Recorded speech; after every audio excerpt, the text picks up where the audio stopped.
Si Robin Padilla na marahil ang pinakasikat na balik Islam sa Pilipinas. Tinawag na bad boy ng pelikulang Pilipino.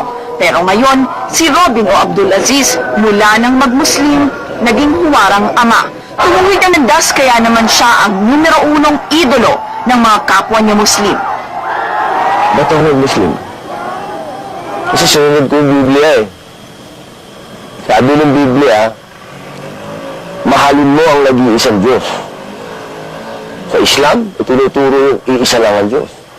At kailanman, siya lang mag-isa. Isa namang dating Carmelite sister si Sister Mercedita.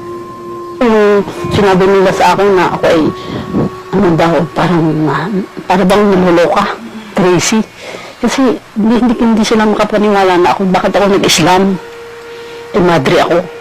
Sabi ko, mahirap paniwalaan kasi ang Diyos, kung anong kabayaan si God, hindi natin pwedeng suwayin.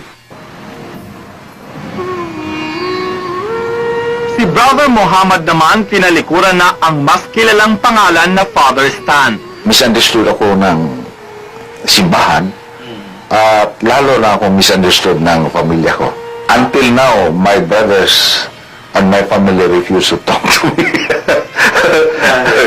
Dahil I turned Muslim.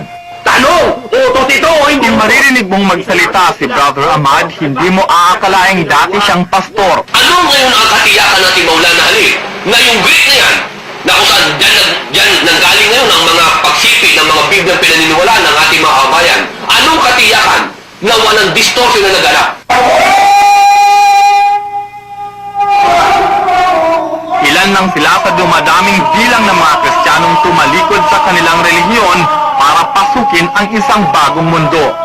Relihiyon sa ating lipunan ay hindi gaanong naiintindihan, halos madalas iugnay sa